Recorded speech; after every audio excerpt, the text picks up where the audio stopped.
यहाँ लिखा है कि हम एक रेक्टेंगुलर पीस ऑफ पेपर को फोल्ड करके बिना ओवरलैप किए एक सिलेंडर बनाते हैं जिसका हाइट हमें गिवन है 4 सेंटीमीटर और हमें इस सिलेंडर का वॉल्यूम फाइंड करना है।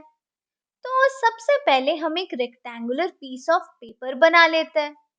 अब इसका लेंथ हमें गिवन है 11 सेंटीमीटर और ब्रेथ हमें गिवन है 4 सेंटीमीटर और इस पेपर को फोल्ड करके हम एक सिलेंडर बनाते हैं जिस सिलेंडर का हाइट हमें गिवन है 4 सेंटीमीटर और हमें इस सिलेंडर का वॉल्यूम फाइंड करना है। अब वॉल्यूम ऑफ अ सिलेंडर होता है पाई आर स्क्वायर एच। अब एच तो हमें गिवन है पर हमें आर तो पता ही नहीं है, तो पहले हम इस सिलेंडर में आर फाइंड कर लेते हैं तभी हम वॉल्यूम फाइंड कर सकते हैं। अब देखो यहाँ इस रेक्टेंगुलर पीस ऑफ पेपर का ब्रेथ और इस सिलेंडर का हाइट दोनों सेम है और ये तभी पॉसिबल हो सकता है जब इस पेपर को हम अलोंग द विथ रोल कर रहे हैं।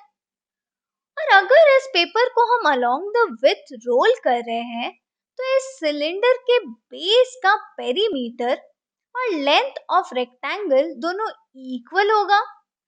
अब सिलेंडर का बेस एक सर्कल होता है और सर्कल का पेरीमीटर होता है सरकमफरेंस ऑफ अ सर्कल।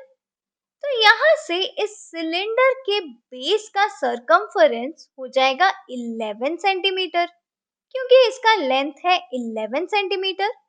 अब सरकमफरेंस ऑफ अ सर्कल होता है 2 पाई आर, तो यहाँ से हमें 2 पाई आर मिल गया 11। तो पहले इतना लिख लेते हैं। अब देखो यहाँ पाई की वैल्यू होती है 22/7, तो हमें मिल गया 2 into 22/7 into R is equal to 11।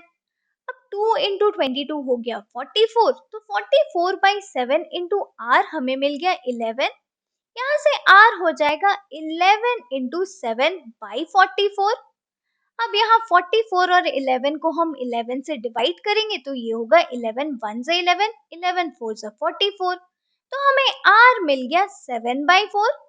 अब r मिल गया तो हम easily volume of the cylinder भी फाइंड कर सकते हैं। तो देखो वॉल्यूम हो जाएगा पाई आर स्क्वायर एच। अब r हमारा है 7/4 और h है 4, तो वॉल्यूम हो जाएगा pi into 7/4 whole square into 4। अब पाई की वैल्यू हम लेते हैं 22/7, तो हमें मिल गया 22/7 इंटू 7/4 होल स्क्वायर इंटू 4।